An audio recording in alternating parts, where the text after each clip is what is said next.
couldn't sleep last night. You slept all day and then you couldn't sleep last night. You went. I was really more talking about how was church. Oh, yeah, church is great. I love church. Church was exciting for me. So Jesus' death, though. I almost cried. I cried. It was emotional. It really I was was. so sad. Yeah, I we was got- like, I'm sorry, Jesus. we got a good response on the performance. So I had several kids that we put up. Apparently the beating of Jesus was fairly graphic this year in our performance. So I wasn't there. I was teaching kids church, and so we actually had signs up that we encouraged parents to take their kids to kids church. And I had several children. It was their first time coming over to children's ministry. So yeah. So Brian, do you guys do anything special for Adult Generations for it? No.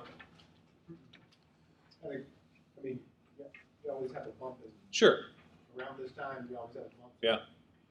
So, actually, I mean, had a really good side, really good crowd.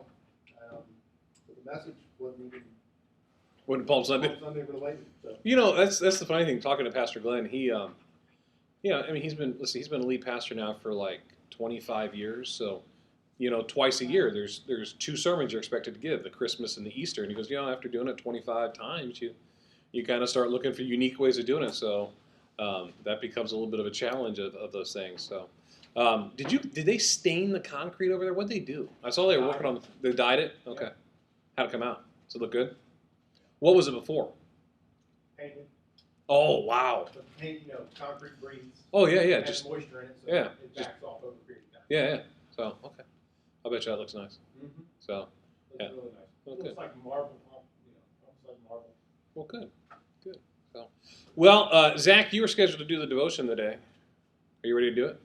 Yeah, I don't think so.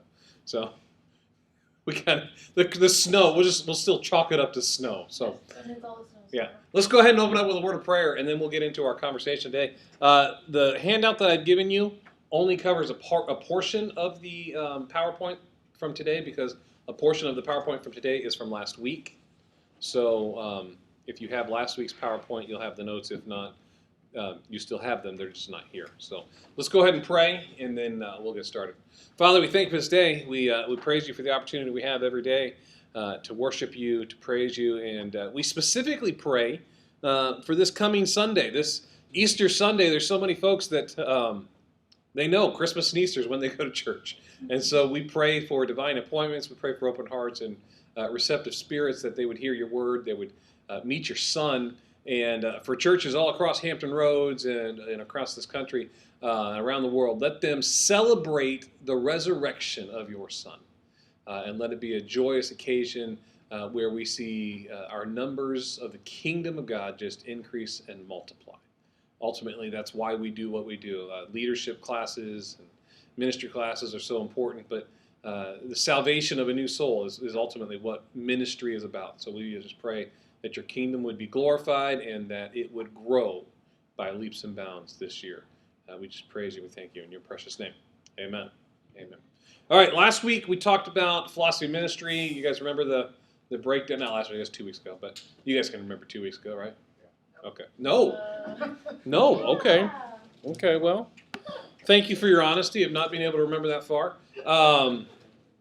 It can be a challenge sometimes when it all blurs together. So you guys are coming up on crunch time. We were talking about it today. I was talking with Nanette. You guys really, how many of you have, obviously my class here, we don't do finals. How many of you have a final exam in a class? Okay, so we have some students, or some teachers that do finals still. But really, of class times, there's really only about 3 weeks left after this one. Oh. And then you're into finals, because the last day of class technically is May 4th, but most teachers won't have class that day, because graduation is May 3rd.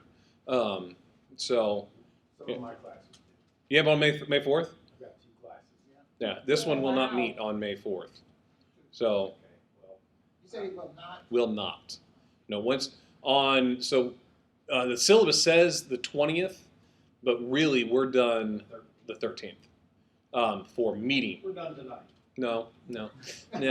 We've played pretty fast and loose with the schedule here, but no, we're going to still meet the next few weeks. But the 13th will be our last time of meeting, and then your final paper is due, according to the syllabus, I believe it is the 20th. Well, we got 2 weeks from today. Oh, yeah. So you've got your reading report on Kuzna and Posner, and then you've got your research paper. So, Amber, you have a question. Okay, so 13th is 13 is the last day, yes. and then the week 20 after, paper. the week after you're going to Correct. Yes. I leave Sunday, April 19th for Tanzania. I arrive Monday, April 20th. So, but I've got my passport, I've got all my shots, I'm just thrilled to death. Yes, ma'am. If you pass Uganda, can you take pictures? Um, You never know, they might take you. yeah, I don't know. I'll have to look at the plane flight because it's, from DC to Zurich, and then I take a right turn and head from Zurich to Dar es Salaam. So I don't know that I fly over Uganda, and I don't know that I'd be able to identify it if I did. And I'm flying You in. just have a picture of Take just pictures like. of something. Yeah. Here you go. There's Uganda. So. After the flight attendant, when you pass Uganda, like, where are you going? Just make sure Well, it's see, not here's violent. Here's the interesting thing about flying in from, because we fly in from Switzerland, so they fly Swiss Air, and the Swiss Air flights into Dar es Salaam are always at night. So I land at like 11 p.m. Just be careful of the shots that you take, that it's not Busch Gardens anymore. Yeah. Other than that, Yeah. you probably go all out. Oh. What? All right, so we're all clear. So if you have any questions on your final exam, not final exam, final paper, please email me, catch me in the next few weeks so that you make sure that you have the information that you need. Because remember, it's due the day after I leave, so if you email me the day I leave, you're just going to be out of luck. So, and probably the likelihood of you finishing that paper, if you're emailing me that last day, probably pretty slim pickings. So make sure that you're on top of that. Things at the end of the semester can have a tendency to compile on you, and it's easy for it to get away from you. So figure out your schedule, what you have left. I'm sure you have other classes that have final projects and or final exams. So it is amazing how quickly a month can go by. If you think about it, Wednesday means that we will have completed 3 full months in 2015. Oh. And it just seems like that, doesn't it? Yeah. So Wednesday. it's amazing. It's amazing how quick a month goes by, and before you know it, you'll be out of luck. So April 1st is the best holiday. it's not a Best holiday. day ever. So, all right. So let's go ahead and start. Last week or 2 weeks ago, we talked about philosophy of ministry, how important these things are. And part of what I want to talk about tonight, I want to try and cover 3 different topics that are related. And so we might go a little later than normal, just to try to make up some of the time that I missed with not doing the class last week. But I want us to have a good feel for things. One of the things that we have to do as leaders is understand the context in which we lead. So if we think about it in a leadership system, there's multiple things you have to think about in leadership. You have to think about the leader, right? You have to think about the follower. You have to think about the situation, right? So where are you leading? That's the context of your leadership. You have to also think additionally about what level of influence you have as a leader, because there's multiple tiers of leadership within organizations. And then finally, you have to think about the core values of the organization and you as a leader. These are all elements that you have to think about, and these are so important in understanding the complexity of leadership. I think we did the little game, not game, but the little exercise at the beginning of the semester when I said leadership is blank. And I let people just kind of tell us what leadership is. And the reality is that the more we talk about leadership, the more you realize leadership is more than one thing. It's very complex. And that's actually where leadership theories have really started to shift towards, is discussing the complexity of leadership. The intricacies and the depths, because you don't lead the same in every situation. You don't lead the same with every person. And especially as the education level of our country continues to increase, you lead differently. Somebody like we have a board member, Craig Bryant, is a sales manager at Ferguson. Craig's brilliant. Craig, in and of himself, is a great leader. You're going to lead a great leader that is serving as a volunteer in the church differently than you lead somebody that doesn't serve in that same capacity. So there's a serious complexity to leadership, and that's one of the things that we want to talk about in leadership is understanding that there's multiple contexts within a single organization in the way that you're going to lead. So part of that leading an organization is understanding how an organization functions. And that's what we're talking about tonight is the life cycle of an organization. And then from there, we're going to talk about how to implement change. And then the last topic we're going to talk about tonight is creating culture. Those are the three topics we're talking about. And it builds very well, if you think about it, off of the philosophy of ministry that we talked about 2 weeks ago. Because what is philosophy of ministry doing? It's helping you to define what's important to you as a church. But these all correlate together, understanding the life cycle, and then how to change, and then culture, how those all coordinate together. So let's talk about the life cycle of the church. Because PowerPoint is not a drawing program, it's a horrendous way of demonstrating this. So let me do it like this, because it makes a little more sense when we do it like this. So here's the life cycle of an organization. Okay? This is the life cycle of an organization. We have birth, growth, maturity, which is typically here at the top. Then we slide into decline and death. Now, you'll see a lot of examples of different life cycles, but this is essentially the life cycle of an organization. Oftentimes, you might see a long season of maturity, longer seasons of growth, a slow decline. Obviously, I'm not saying everything is equal. Some organizations, it's the rocket ascent and the slow decline. Others, it is the slow climb and then the rapid death. These are all ways that organizations function. But understanding that in these, there are seasons within an organization that a leader must understand. Because, as I was saying before, how you lead in birth versus how you lead in a growth phase versus how you lead in a maturity phase, decline, and death, these will all impact your leadership style. So as we look at the seasons of a church life, it emulates these a bit, but there's a little difference when we look at church, and this is applicable in an organization. So this is this is kind of a standard look at a life cycle, but I want to show you a different version of this that isn't so morbid that always ends in death. Okay, so let's do that same thing where we've got the arch, and instead of writing it all in here, I want to just I'll just do the letters because it's easier. All right, so we have our growth phase, right, which starts in our birth. And in this phase, we're attracting new people, we're attracting new followers, new converts. It's a great time of life, right? Everybody loves growth. Everybody loves growth. It's exciting, it's encouraging. It's when you start building momentum. And as you move on in growth, what helps you maintain that growth is the assimilation process. And I'll just put A. So what's the assimilation process? It's when we start talking about our philosophy of ministry, and later on as we talk about culture. It's when we start getting people to join us in what we're doing. And the assimilation process helps us to build momentum. The assimilation process. So every church needs to have an assimilation process. Every ministry, every leadership needs to have an assimilation process.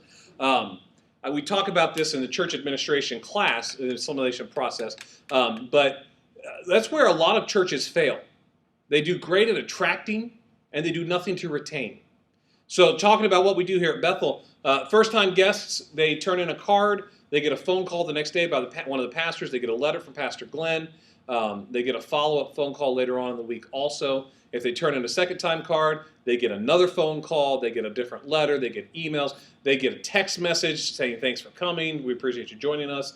And then if they come a third time, what do they get? They get a letter, phone call, card, and they get a cookie visit at home saying thanks for being here. But along the way, they also get invited to different connecting points that we have as a church. So Bethel 101, which is our first membership class. We have 201, 301. They also get invited to a guest reception that we do, where they have a chance to come meet the pastors, meet the staff, meet the board. They come to find out. When we do fellowship-oriented things, they're invited to that. New events, we invite. So we've got all of these different points that we're doing. And what are we doing in that assimilation process? We're inviting them to join us.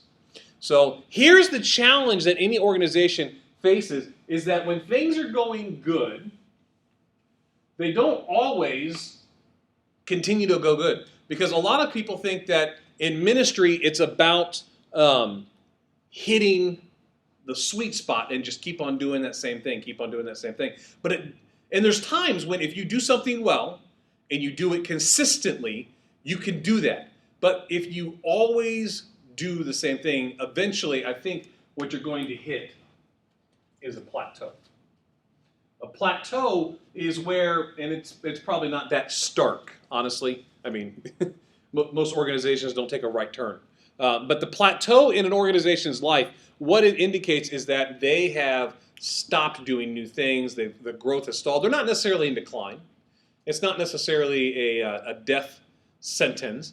But it does say that there is change happening. And it's not necessarily positive change. So coming out of a plateau, which is our phase here, organizations have an option. They have a transition. So there's three ways you can go here and there. What way? Yeah. Up or down. You can go up or down, or you keep on going a plateau, right? Up, down, plateau. This right here represents a transitional season in an organization. It represents a transitional season in an organization. And dependent upon what the organization does really dictates whether this transition is a season of malaise, which is sickness or death, or whether it is a season of reinvention. So as we talk about this is one of the things that I want us to look at in the life cycle of an organization, right? So we've got growth, assimilation, plateau. These are they're natural parts of an organization, okay? So if you're in an organization, maybe they've even come into the season of malaise. You've started to see this decline, which if you look at the majority of churches in America, they're in a season. They're in decline. And that's a challenge that most churches are facing. So how do we avoid that season of malaise, which ultimately, what does it lead to? That ultimately it leads to death, right? Some organizations, they're going to die like this. They're going to just slowly trickle out. Other organizations, it's going to be it's hardcore, we're done. I was reading an article the other day about a church it was Lakeland, Florida. Not an Assemblies of God church, but it was back in the day, there were 4,000 people. And the decline started, and instead of making adjustments, they made a radical change. And in like a matter of like 3 years, it went from like 4,000 to nothing. Yeah. Imagine what that does to a church. And so the article was talking about how the building was about to be torn down. This sanctuary that would seat 4,000 or 5,000 people. I mean, what they do? They didn't reinvent themselves. They didn't address. So in the life cycle of an organization, here's what I want us to look at. I want us to look at an S-curve. What's an S-curve? An S-curve is when we get to go from down or here. We end up just adding in. We add into our arc a new season of growth. A new season of growth. What is the S-curve? It's an opportunity or a challenge. What did we say that the upward swing was? When we reinvent ourselves. It's an opportunity or challenge. It's difficulty, growth. Rapid growth would be a great example. These are new challenges. The S-curve can also come off of a plateau. We've come into a season where things weren't going well, but we've said, hey, this is a new strategy. I was having an interesting conversation last week with Pastor Glenn. last week, and oftentimes churches that have gone through seasons of decline or that are going through seasons of decline, here's their answer is, let us find the long-term plan.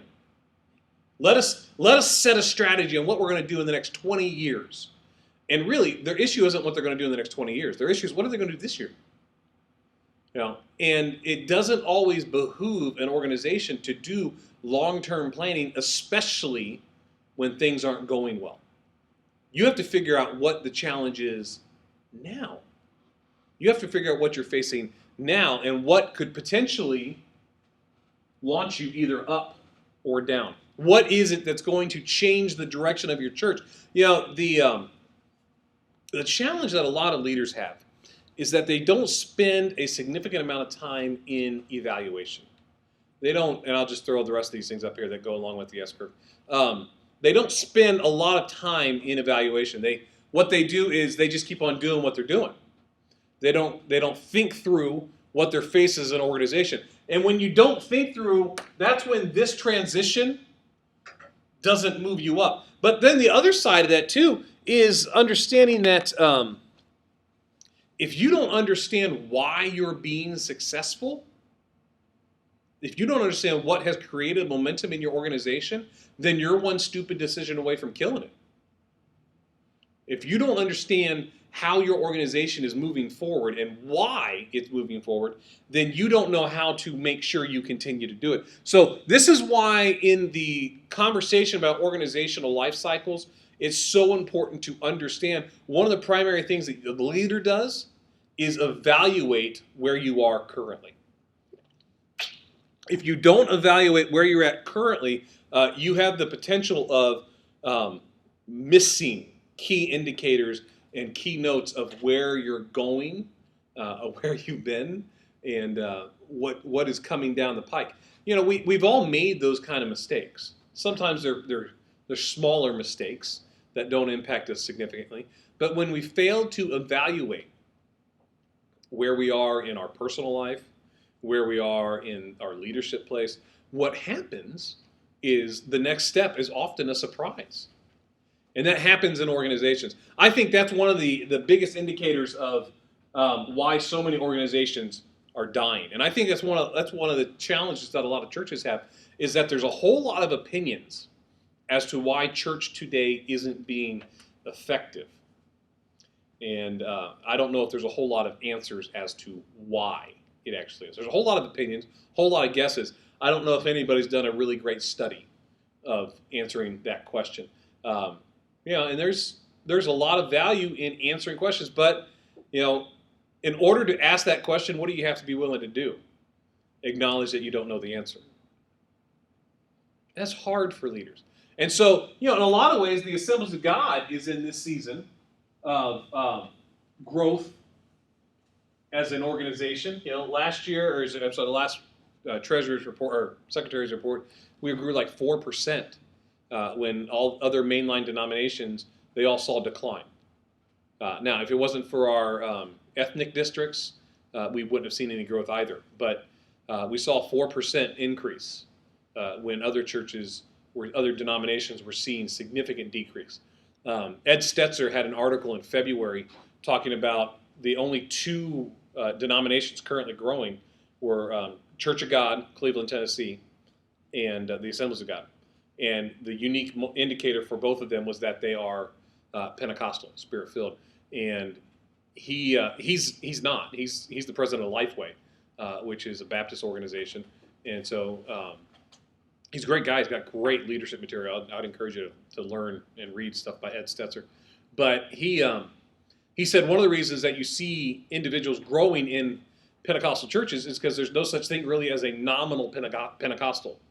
You either are or you aren't, and you want people to share that experience with you. So understanding these things are important for you as a leader, because you as the leader, whether you are a departmental leader, whether you are a leader of the full ministry, whether you're just a small group leader. Let's say you're leading a small group and people have stopped coming. Do you know why they've stopped coming? You never know. You have to do the evaluation. If you haven't done the evaluation, so this is applicable. Your organization might not be the full organization. Your organization that you're in charge of might be a small group. It might be a Sunday school class. It might be a cell group. It might be a ministry, a department within the church. These are things that you lead within the church. But the question is, can you answer the question? And so I would encourage you to think through this in the life cycle of an organization. You have to be able to, in order to get from point A to point B, you have to know where point A is. And we've talked about leading from vision and the importance of that. But if you can't define where you're at as an organization, then you don't know how to create a plan to get from where you're at to where you want to be. And so this is why we mentioned about the S-curve in the organizational life cycle. I don't know if you guys have ever read anything by Jim Collins. It's Good to Great was one of his books. Built to Last is another one of his books. My favorite book by him, Great by Choice is probably my favorite book by him. But he's got another one. It's called How the Mighty Fall. Because in Built to Last, he studies all of these companies. And he puts them in this category saying that they are so successful and they have so many principles in application in their organization that there's no way they're ever going to fail. And then like half the companies, maybe more than that, in his book ended up going bankrupt.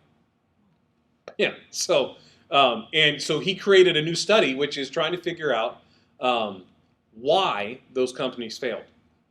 And so he ended up with the same thing, the same life cycle. And what he figured out was at the top, those that continued up a new S-curve is they reinvented themselves, they continue to move forward, they continue to change. Those that didn't, the reason they didn't change at this point is because they looked at it and said, we're doing good, we're doing great, and he called it hubris born of success.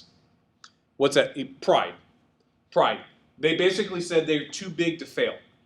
And how many did we see that were determined to be too big to fail, so the government took them over? Sorry, that's a whole other conversation, General Motors. But we have to understand, those companies, if they had correctly identified where they were in their life cycle, they might have continued to move forward. And one of the things he profiles in his book is how many of these companies, they departed from their original values. They failed to maintain. They failed to recognize where they're at. And this is so important for us as a leader because, listen, small churches are harder to kill than large churches. Now, there's nothing wrong with a small church. Don't get me wrong. There is something wrong with a church that is not growing. Okay? If the church I served at in Brainerd, Minnesota, it was a town of 9,000 people. And I was on staff at a church of 400. That's a huge church in a town of 9,000 people, right?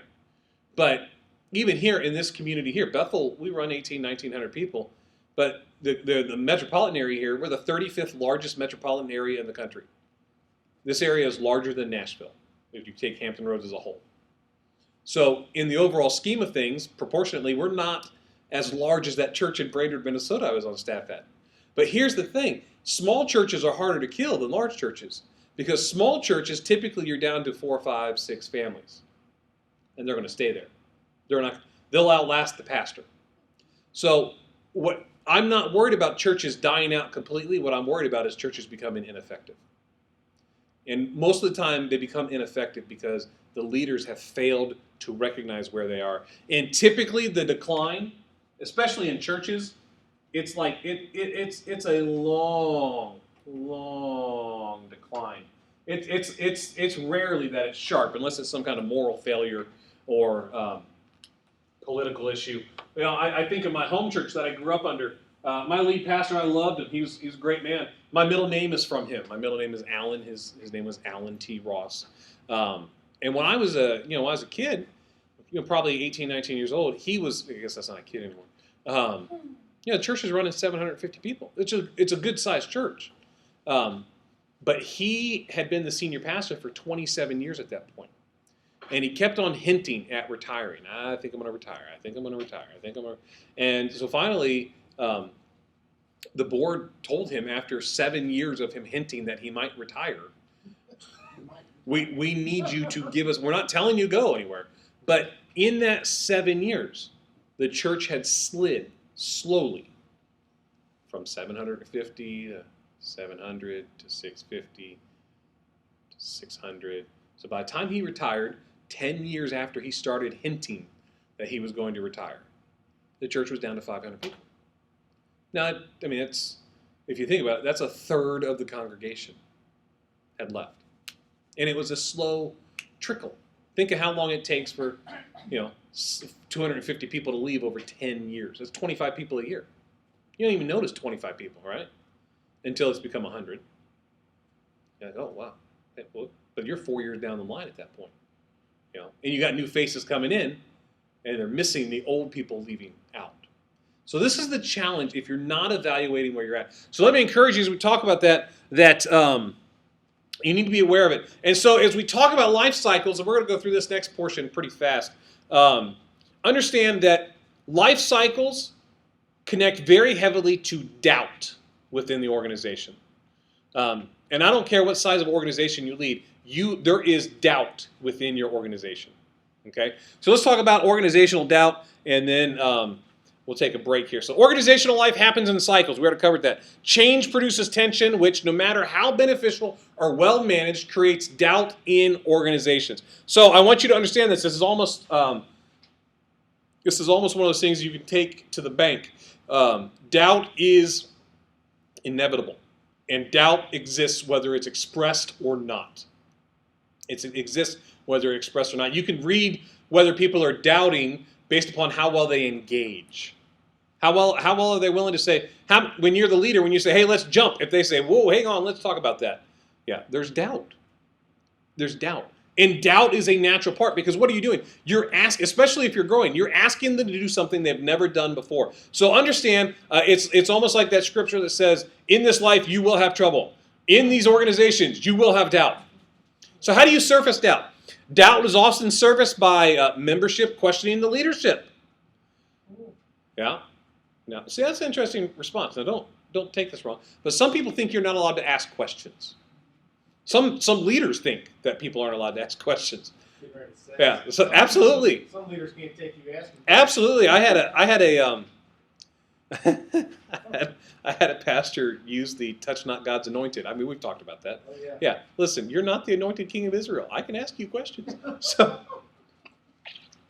I had a youth pastor that when I was a sponsor in our youth group growing up at home, I had graduated and such, and he explained something one time this way: I am the youth pastor. I am not wrong. So, in my sarcasm, which I'm sure is very clear to most of you, my response is, "Oh, I'm sorry, Brad. I didn't realize you're infallible now." Which really just it really improved the situation in the conversation. But understand that, yeah, you can ask questions. Questions are not disloyal. If you serve with a leader that you cannot ask questions of, they're an insecure leader. They're an insecure leader. Now, understand, that doesn't mean you can just ask any question any way you want. You still have to approach it with respect, and you have to, but understand, questions is not necessarily automatically disloyal. You keep that in mind as a leader. Okay? People ask me all the time, can I ask you a question? My answer is, ask me any question you want. There's no guarantee I'm going to answer it.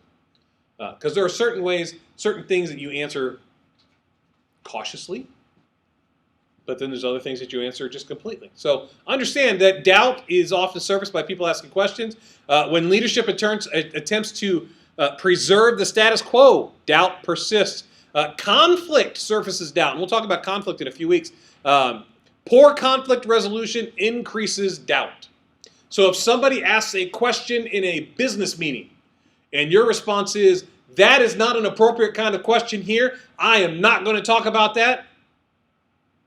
Wow. You're going to have people go, whoa, what's there? I've seen that. So if you say, this might not be the best forum to talk about that, can we discuss it after? That might be a better way. And then there's times when it's a question that has no application in a business meeting that you just answer because it's the elephant in the room. And you just answer it. Understand, but when you try and avoid it, what's it do? It surfaces doubt. Those kind of questions typically are born out of doubt.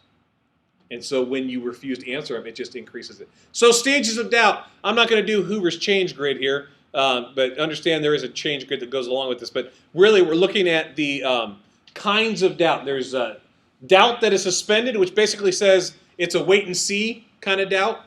I'm not sure about it, but let's see what happens. So these are people that doubt you a little bit. They're like, okay, you're kind of crazy, but it's worked out for you before. Let's give it a shot, right? When you're a new leader, or when you've been a successful leader, this is oftentimes a level of doubt you get. Operational doubt. This is where somebody does not necessarily agree with how you want to do something. And so operational doubt, this is one of the ones that I have oftentimes that I just have to say, okay, if you don't want to do it the way I want to do it, that's fine. Because I have a pretty confirmed opinion in my head of how I think most things should be done. And most people do. And if you're mature enough, you can say, okay, it doesn't have to be the way I want it. And so that's the Maxwell axiom that I keep on repeating to myself. If somebody can do it 80% as well as you can, let them do it. So that means they might do it differently than you, right? But in an organization, you have to understand this exists. There are people that will take issue with how you do things. Then there's ideological doubt. What's the ideological doubt? They don't understand, they don't trust why it's important to do. They disagree with you philosophically. This kind of doubt is much harder to deal with. The ideological doubt. These are conversations that you can have, but there have been conversations where it's basically you're not wrong. You're not doing anything ethically and morally wrong. It's not theologically inaccurate. Somebody just disagrees with you. This is sometimes your fault. This is sometimes not your fault. These are things recognizing that this is a type of doubt that exists. Then you have ethical doubt. Basically, it's people do not trust your honesty, your character. This kind of doubt is when it starts invading into the organization as a whole, oftentimes, because you start having that murmuring, complaining. These are doubts. And if somebody has ethical doubt on you, I would encourage you to have that conversation with a person to understand why. But also, you need to start evaluating where you're at. There are those that might misinterpret your actions. I had a recent conversation with somebody where they've been holding a grudge against me for an extended period of time. And the issue was that they had misinterpreted something I said. Did I say what they heard? Yes. Did it mean what they heard? No. And so they were expressing doubt, and we were able to talk it through. It took us a good hour and a half to talk through everything. But it was able to provide healing for that person when we talked through it. And they had been harboring that doubt for 2 years before talking with me. But you as a leader have to understand these things exist within the organization. And then that last one is absolute doubt. Absolute doubt, there is no opportunity. There's no opportunity. It's much like me in tread quarters. I will never take my car back to tread quarters. Okay, I have absolute doubt in them. That they are an honest and trustworthy organization. So I've said it out loud, it's on tape, just so I understand. But these are typically when the only option here is to break. And hopefully there's some opportunity for future healing. But how many of you, as we'll talk about conflict resolution, but when we talk about conflict resolution and we talk about these kind of situations, understand this. Not everyone wants a situation resolved. So conflict resolution is probably the wrong term. Conflict management is a better term. Some people just want what they want and don't care about finding an agreeable solution for everybody. This is the challenge. So doubt, these are just stages of doubt that we can be aware of, that we recognize. So anybody have any questions or comments in regards to these areas?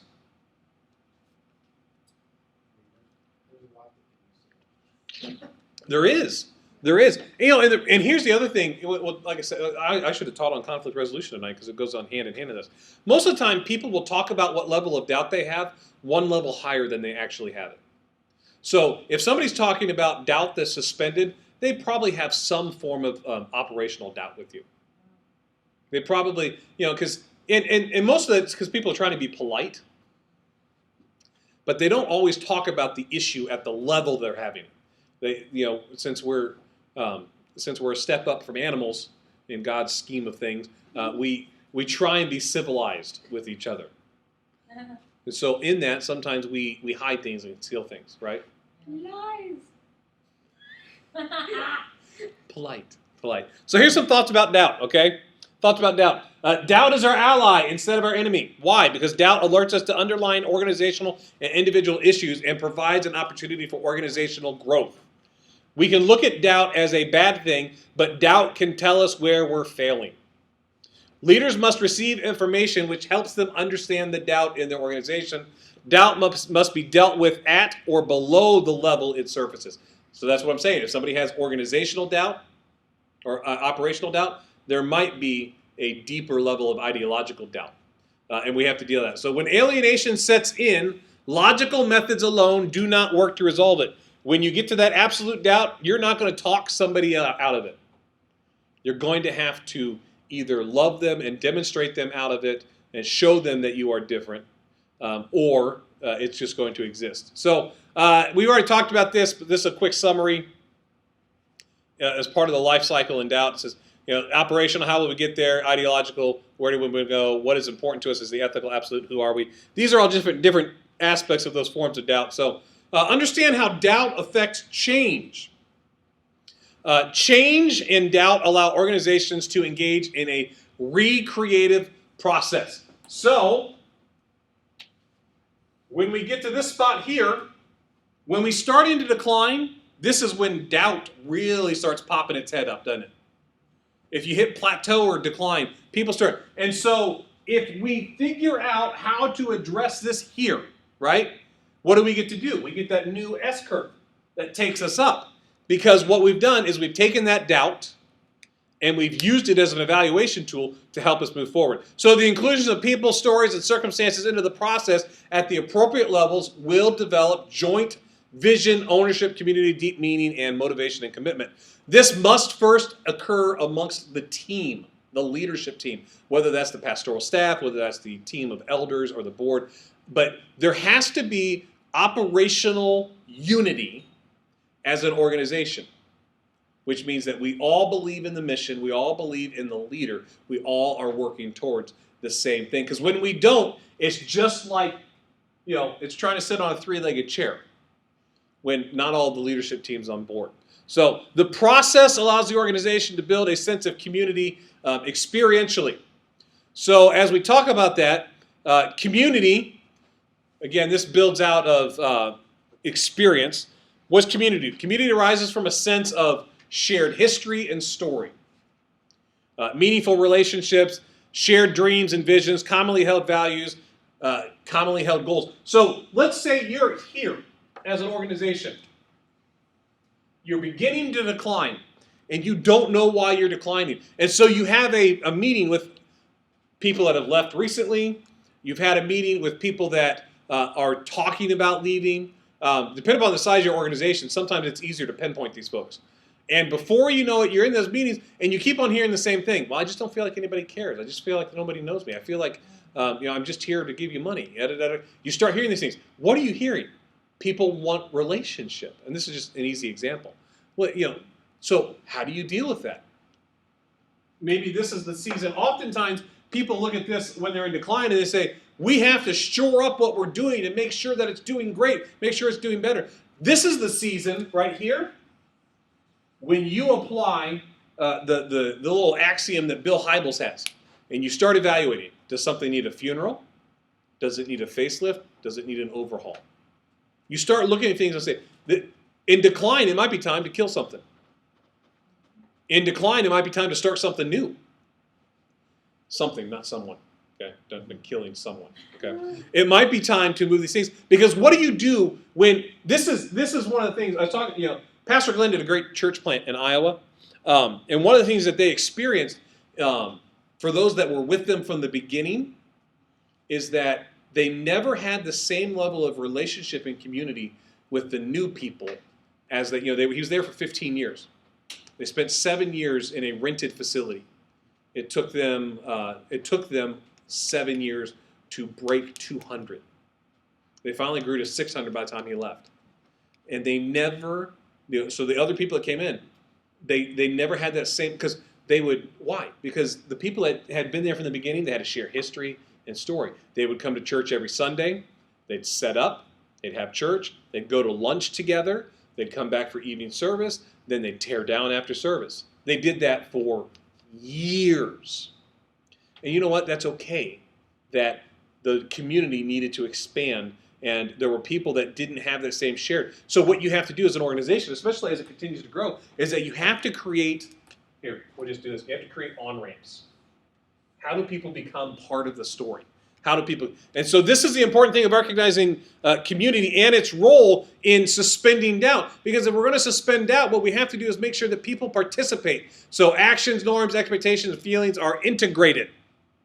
So we talk about stuff, but if we don't do stuff, it doesn't do anything to suspend doubt. You remember we talked about the principle, do what you say you do, in the economy of trust? Do what you say you will do. So if you do it, what do you get? You get the results. I really like it here. Suspended doubt never lasts long. It never lasts long. So 20 years in a church, 200 years in a culture is typically the life cycle. Conscious doubt increases as tension increases. I'm looking at these next set of slides. I've already covered a lot of this, so we can go through it pretty quick. We're kind of going through it quick anyways. Yes, ma'am?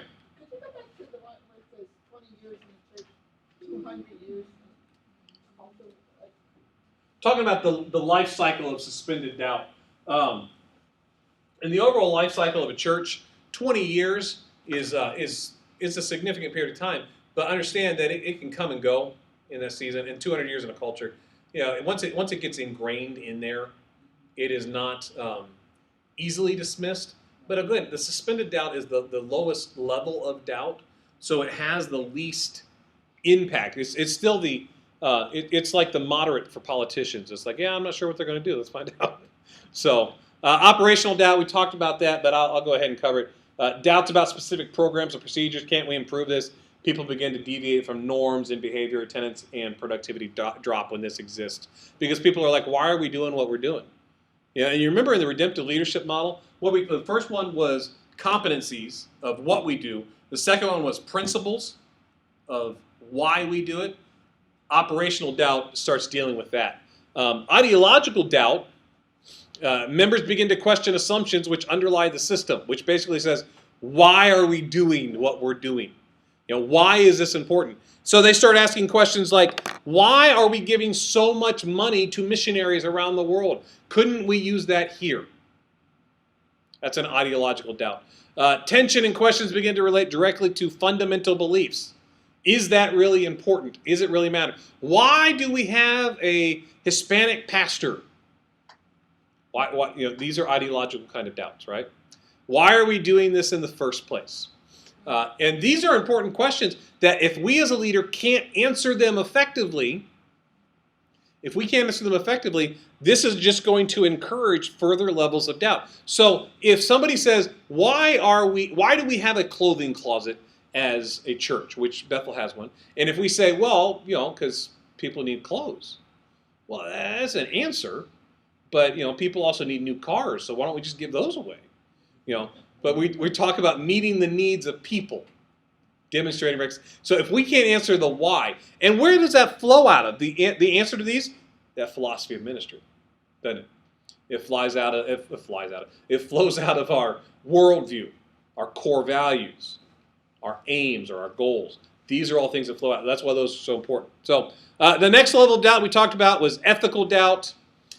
Increasingly, the members question the rights or ethics of the organization. Members feel a sense of personal violation and exclusion from the community. And then ultimately on this one, members begin to detach from the organization. So in the ideological doubt, you'll have somebody that still sticks around to see if they can get answers. But oftentimes, once they get to this ethical doubt, there's something. So my folks' church is a perfect example of this.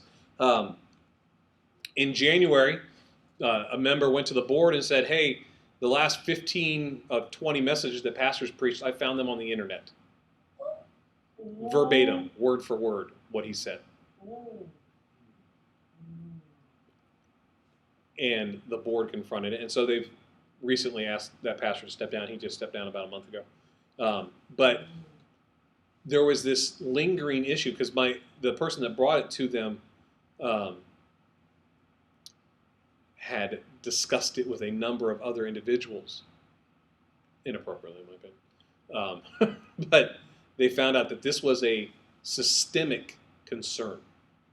That there were a number of people that they liked the pastor, but then it became out that since the beginning of the year, the pastor had only been in the office 15 hours because he's at home.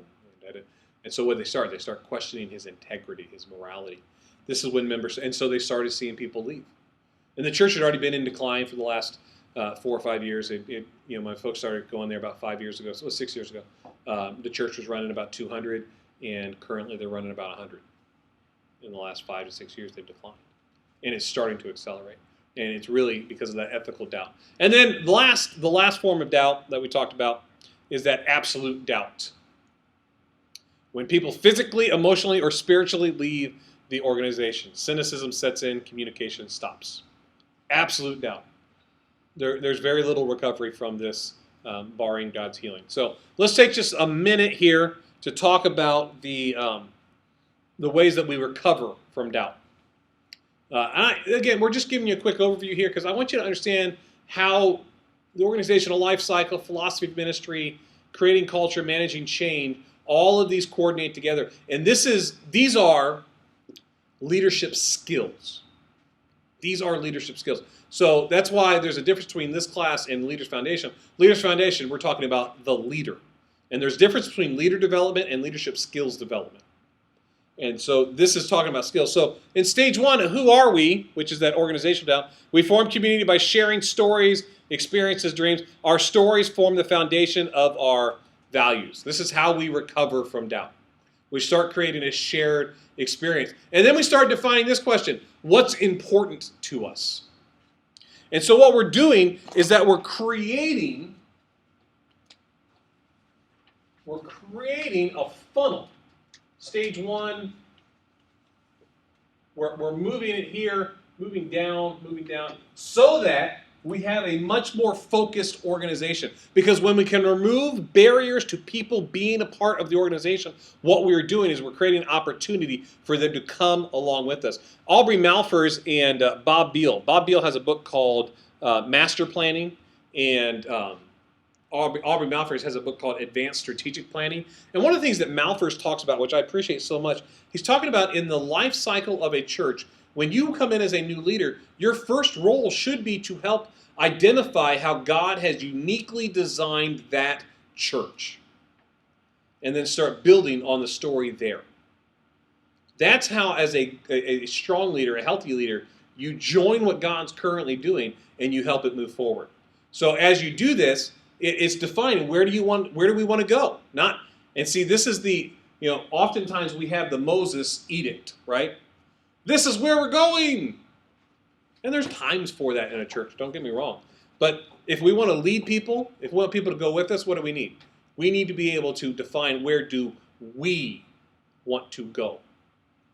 Not that it's run by democracy. I mean, at best it's a theocracy, but we need to have a collaborative effort to understand the nature. I mean, when I first got here to Bethel, I met with all the children's volunteers and I said, okay guys, if you could change anything, what would you change?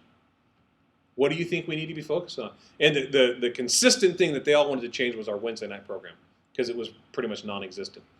So my first few months, it looked great here because I just made changes that they wanted to make. And so it was really easy to do because I had listened to them and we did it as a team. That's important for us to understand in recovering from doubt and the health of an organization. So in the 4th stage of recovering from doubt, we ask this question of how do we get there? How do we get there? What policies, programs, resources, and structures do we need to put in place in order to help us be successful in moving forward from this doubt? So understand that this cycle that we talked about, it doesn't have to kill the organization. That hook, that doesn't have to kill the organization. If you're willing to do the hard work of leadership, which is engage in the conversations to understand what's happening with the organization, to understand what's happening in creating doubt. I mean, it's no one enjoys criticism. No, nobody enjoys criticism.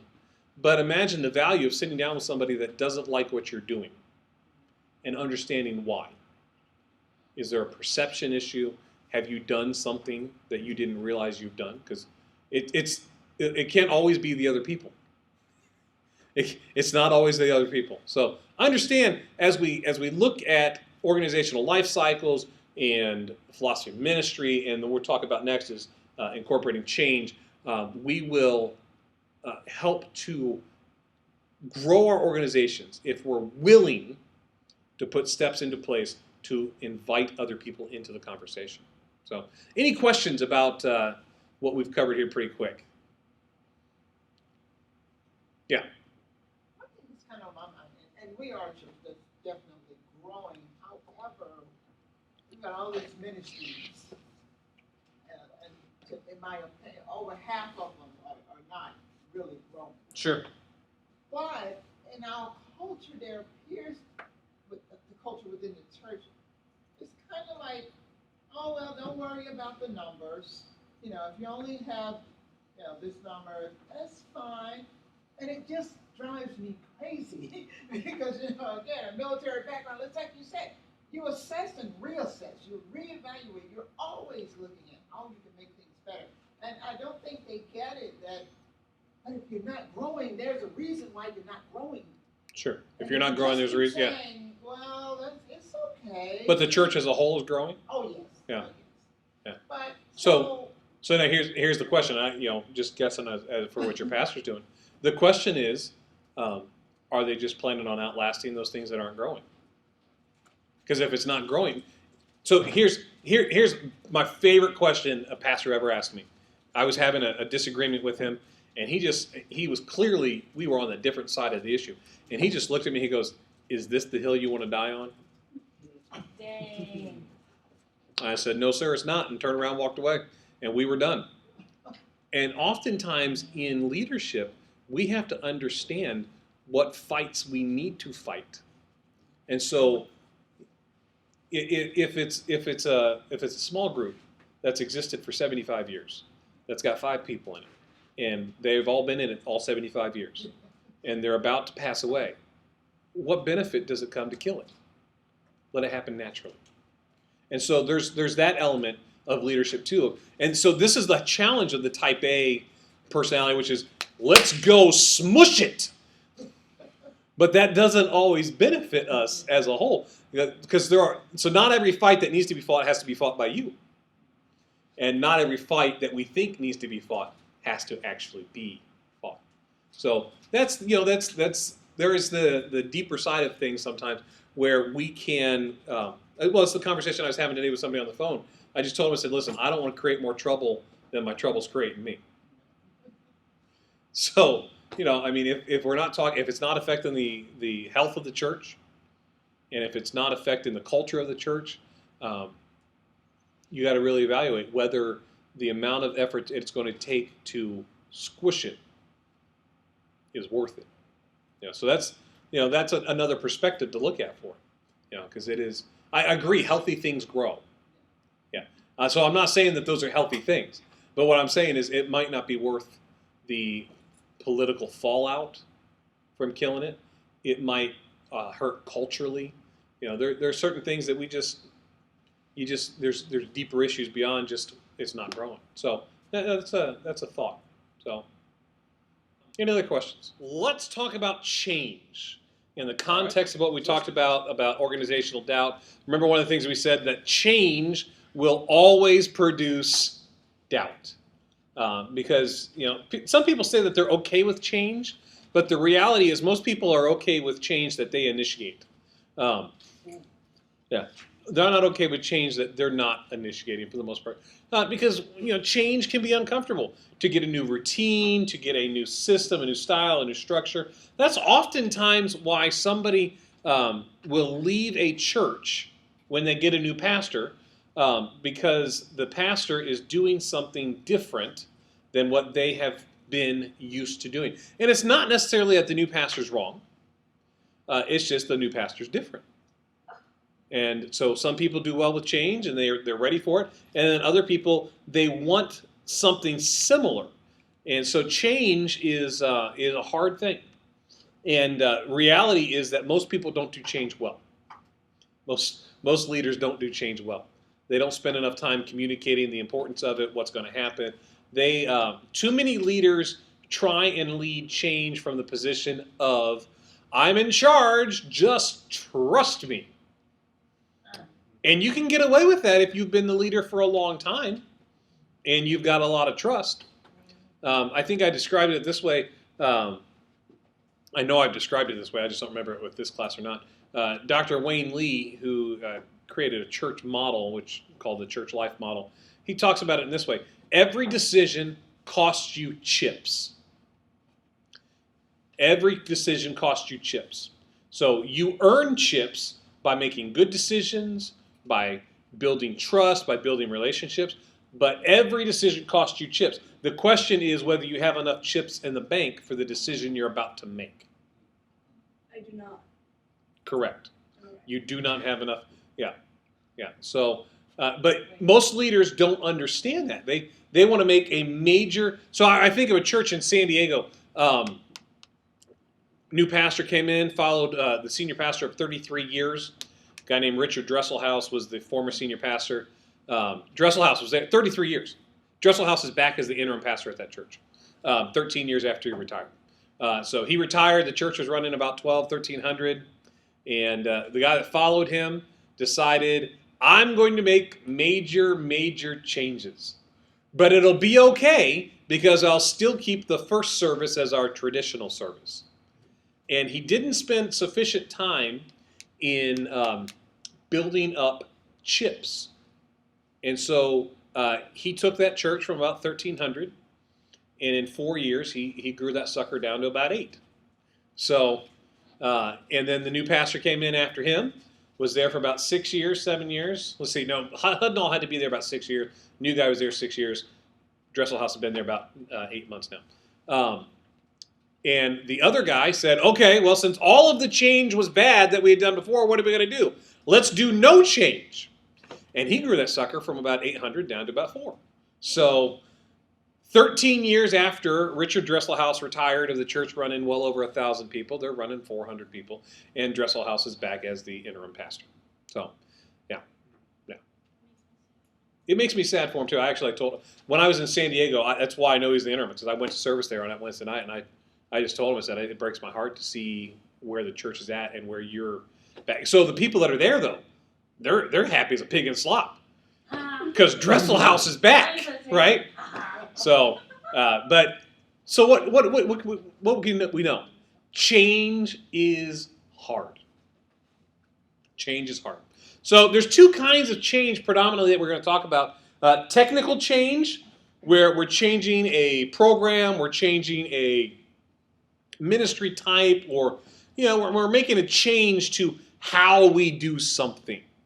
And then the next kind of change is an adaptive change. It's when you're changing something much more significant. We're changing philosophically, we're changing focuses, we're changing staff. How many of you know changing staff members can be a huge impact on a church? Yeah. Especially if they've been there long term. You hire somebody for a month and you fire them the next month, nobody's going to care. But if somebody has been there for 15 years, and let's be honest. Not that this has never been a conversation. Pastor Telvin's been on staff here at Bethel for like 700 years. So if you got rid of him, there would be significant fallout because of his longevity here. And why? It's because they've built that culture, they've built that relationship. And so understand that change, technical change, minor change, adaptive change is big change. But here's what I want you to understand about change. Change is one of the most complex things you will ever do as a leader. And so this stack of books, these are just the books I have in my office discussing change. Wow. That's a lot. Yeah. Just discussing change. But too many people don't spend time studying change. They just try and do it. Let's get it done. Let's do something. And so if you only read one book on change, the book you need to read is the second one from the top, Leading Change by John Cotter. It's the best book you'll ever read on change, and we'll cover Cotter's strategy on change. So here's the key thought. To change the way people see and do things is to challenge how they define themselves. That is why adaptive change and significant changes is so hard, because you're asking people to be different. Don't do what you've always done. Do something new. That's a big ask, isn't it?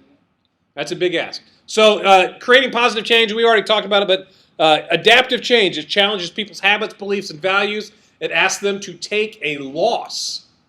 It asks them to experience uncertainty. It asks them to express disloyalty to people and cultures. It asks them to redefine their identity, challenges their sense of competence. So let's talk about that one, the peepers. Ask them to express disloyalty to people and cultures. Yes, they are. They are. They're in velocity. So here's the reality. Let's talk about churches. So people will lament the change of a church. They'll change the changing of a pastor. New pastor comes in and they say, he's not like the old pastor that I liked. So I'm going to go to a new church. And then they go to a new church that is totally different than the church that they just left. And even totally different than the church that it used to be when the pastor they liked was there. Why can they do that? Anybody have a thought? Because now they don't have an expectation. There you go. They don't have a history with the new organization. So when we're making change, we're asking people to be okay with their past being their past. Too many people want to hold on to what's familiar, don't they? Oh. Yeah, and it's not. Understand, when we do change, if we do it well, we do it while honoring the past and heading to a new place. Too many people say, listen guys, the old ways just don't work anymore. We can't continue to do this like a church. We have to do something different. What have you just said? What you did before stunk. What have you've just told a whole group of people, you weren't good enough for the future. It's bad leadership. So if you're going to make change, it might be true, right? You just have to frame it differently. It's like when we remodeled the Children's Center. It was a positive project, but one of the phrases that we kept on telling folks is that we wanted the quality of the building to match the quality of the volunteers. The reality was, and Brian can attest to this because he was there, they hadn't rechanged the carpet in 30 years. The building hadn't been painted for years and years. It was dirty. It was messy. It was nasty. But you don't tell people, hey, the building's a pit. Because then people will stop taking their kids there. What do we tell them? We want the quality of the building to match the quality of our volunteers because we had great ministries. The building just didn't match it. So when we're going to change, what do we have to do? We have to lead well. We have to make sure that we're communicating it clearly. And so that's so important, understanding that in adaptive change, we're asking people to change how they think. And because of these things, people resist change. People resist change. They resist change, and because of that, leadership is dangerous. You recognize this? Being a leader can be dangerous. Things get thrown at you as a leader, okay? Leadership can be dangerous if we're not careful in how we lead things, especially when we are changing stuff. And if you remember that life cycle, change is going to be a natural part of an organization. Willie George has a great quote. I don't know if you're familiar with who Willie George is. Is anybody in here familiar with Willie George? Yeah, Church on the Move, Tulsa, Oklahoma. Gospel Bill show used to be on in the 80s. Yeah. 180 Youth Ministry. So Willie George, the church, when he used to be an Assemblies of God children's pastor, believe it or not. And when he planted that church, I don't know what they're running now. I know 5-6 years ago they were running about 18,000, 19,000. They're a huge church, big honking church. But he talked about leadership in this sense. He goes, leadership is not stopping something that's not working. Leadership is changing something that is working to make it better. And too often what we do is we get into a rut. And you know what a rut is, right? The grave with the ends kicked out. It's just you'll catch that in a second. A rut is how you get stuck, and it's how you make it to a plateau because you're not willing to evaluate and change things. And so you have to constantly be doing it. So as a leader, you should be changing. Personally, organizationally, structurally, things need to be changing. So here's the face of danger in change, and this is why people don't like it. First of all, people that are experiencing change, they can feel like they're getting marginalized. You're changing it because I'm not important. You're changing it because what I did before wasn't good enough. You're changing everything. You're throwing all of our traditions out the window. What? Traitor. Sure. How does that make people feel? Makes it feel like you don't value them. Makes it feel like everything they've done before doesn't matter. Being diverted is a danger in change. Because since you're going to receive resistance, sometimes you decide the best path of least resistance is to make a compromise. Now, and sometimes that is the best path. But if you have a definitive direction that you feel God's led you, then you need to figure out the path forward without killing everybody. Because some leaders just kill everybody. They just roll over them. I'm going to do what I'm going to do.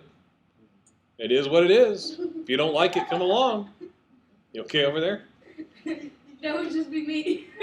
Yeah. Oh, you were raising your hand that you're going to kill everybody. All right. Yeah, that's good. But others, they are so easily sidetracked that at the first sign of resistance, what do? This must not be a God. We're going to try something else. So, yeah. So as a leader, you have to be wise. You're going to experiencing attacks. Being seduced goes along with being diverted. Basically, it says that you're gonna look for the easy way out. Yeah. What's more attractive? In also in that seduction element, it is easier to listen to the loudest voice that has the most influence, especially if they don't agree with you, than to press on towards making change. So you understand? Yeah. Do you have a question? I do have a question. Yeah. How do you deal with leaders who are guilty of being diverted and being seduced? How do you help them be a better leader? Well, it depends upon your role and your position with them. You can do things to directly help them by encouraging them, standing beside them, standing behind them, and what can I do for you? How can I help you? Those are direct things. But then the other thing that you can do organizationally is that you can be a champion for change. So if you remember the dancing guy video, Yeah. what made the big momentum was the followers.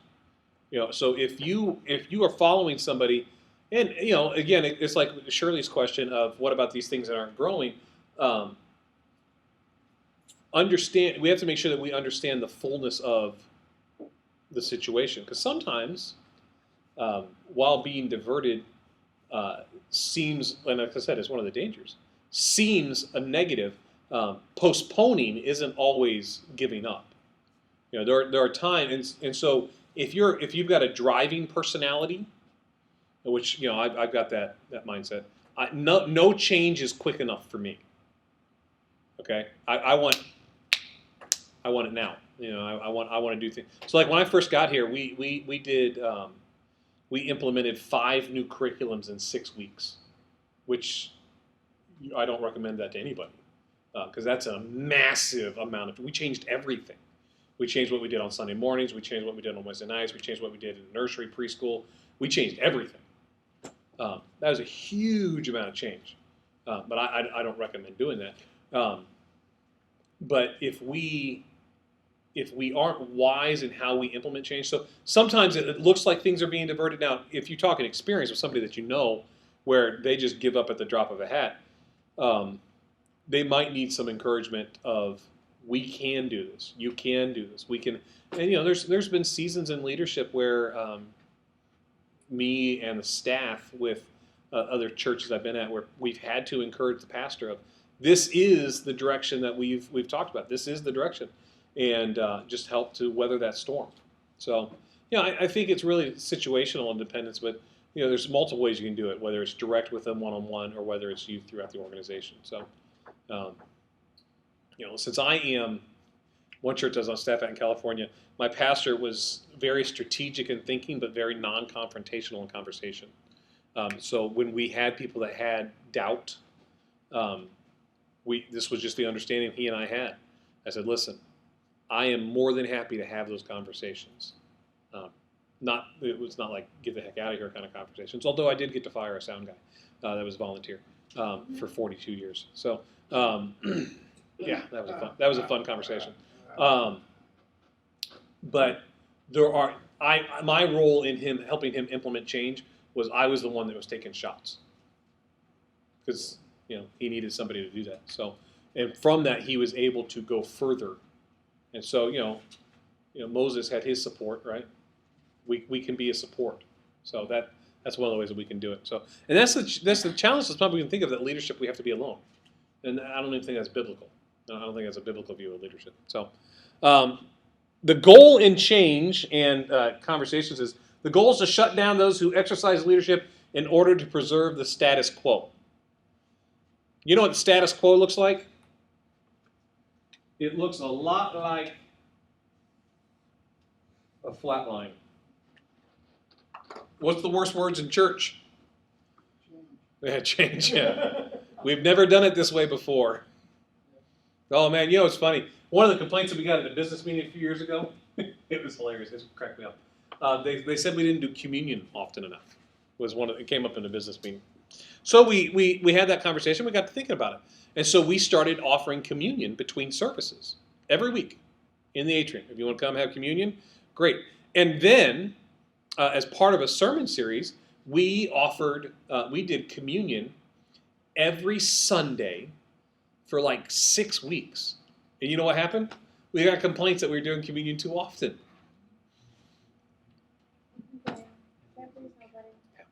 Change. That's right. Change is hard. That's right. Change is hard.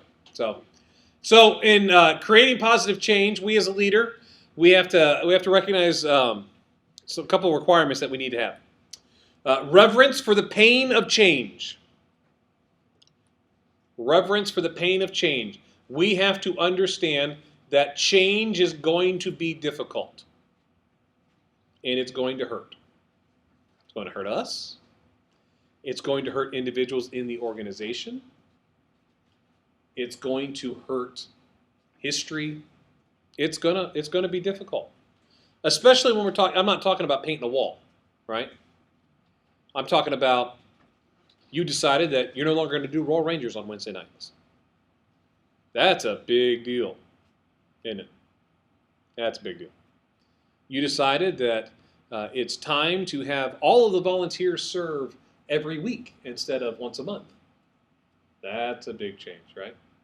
You've decided that we need to hire a new youth pastor or worship pastor. Oh, change the music. Oh my goodness. Change the music right there. Jesus better come back before you do it. So these are all hard things, aren't they? These are all hard things. So, and then the other thing you have to do is recognize the danger of change. Change can cause hurt. Change can cause a loss of momentum if you don't do it well. Change can cause a lot of things. And I will be honest with you. Most leaders are bad at change. I worked for a guy in California that thought he had created this great culture of change. People they just flow with me. They know what, and really what it is that he never stuck with anything more than a month anyways. So it's not that he created a great structure of change, it's that people had no expectation that it was going to be the same the next week. I worked with him for 5 years. We didn't know what we were doing month to month. Somebody of my personality drove me nuts. I mean, Can we just do something and stick with it, please? So the longest we did any single ministry kind of outreach kind of thing was 9 months in 5 years. It was the longest, so children's ministry, we were pretty consistent. But we'd start a new outreach, and things would be going great, and then he'd get bored, let's go do something else. And and that was he reinvented the church the 5 years I was there like 4 times. And so what we saw in attendance? This is what we saw in attendance. So here's our baseline. We saw this. Yeah, whoa, no. Whoa, yeah, no.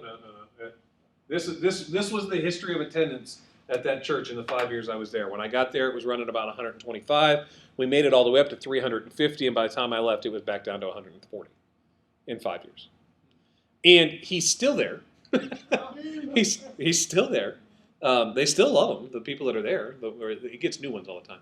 And then they stop. But in the 12 years that he's been the pastor at that church, that's been his cycle, this whole time. It's what he does. So God bless him. He's a nice guy, but he doesn't understand how to sustain change and how to implement it. So I mentioned John Cotter, Leading Change, right? John Cotter, fantastic author, and if you don't want to read that whole book, Leading Change, you can read the short version. It's called Our Iceberg is Melting. It's a story about penguins. Do you like penguins? I love penguins. That doesn't surprise me a bit. And the penguins are experiencing change in their iceberg. And so they have to get people to do something different to save their iceberg. Why? Because, as the book title implies, the iceberg is melting. So Cotter has come up with an 8-step process for establishing and transforming change. So here's his 8 steps in order. And let me look through the slides here to see if I give these further definition. Nope, I don't. All right, so we will we'll define these as we go. So, all right, so establish a sense of urgency. You as a leader, you have to tell people why is the change necessary. And you need to get them to feel why the change is necessary. You cannot just logically explain, we need to change, we need to do something different, we need to do something other than what we're doing currently, because logical explanations don't get people to jump on board. If you don't have people feeling the need for change, there's no motivation. There's no motivation for it. So establish a sense of urgency is the first step of creating change. Why is the change necessary? Why is the change important? The second step, form a powerful guiding coalition. What does that mean? You remember I talked about the idea of we earlier? Every organization has strong leaders that aren't necessarily in positions of leadership.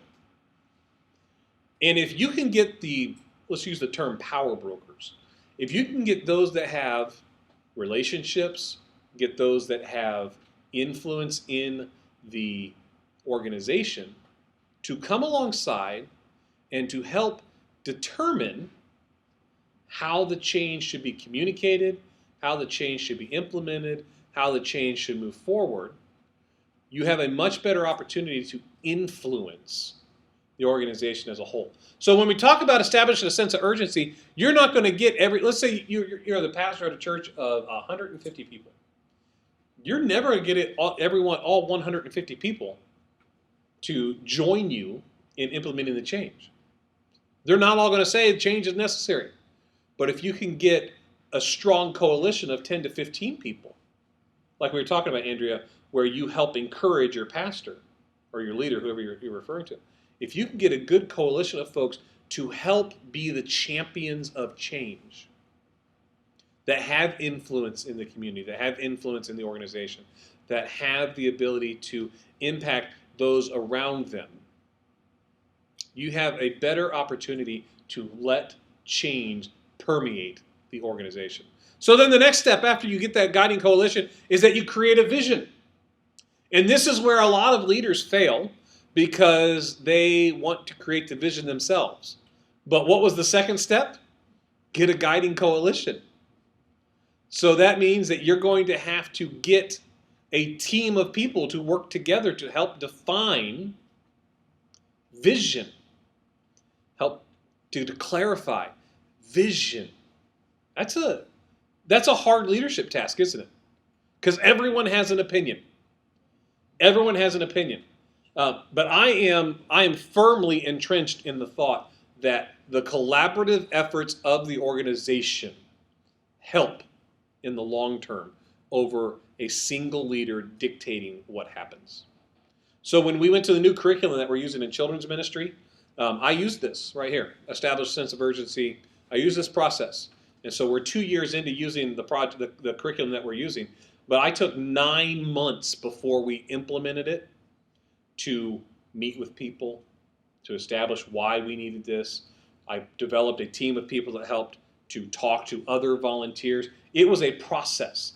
And this curriculum, and now I'm not necessarily 100% thrilled with the curriculum. It's not picking up like I wanted, but it's so well entrenched that to change it, I got to wait about another year or two. So, it happens. But How long is the curriculum? Is it 3 years. It's 3 year. Yeah, it's a 3-year curriculum. So, yeah, it's a 3. And the curriculum's fine. It's not as exciting as I was hoping. So, but it's going good. We're just, we're almost through the Old Testament. So, it's good. I mean, it's good, biblically based, sound curriculum. I want something more exciting. So we'll make a change and we'll take a break and we'll do something else. But it'll take time.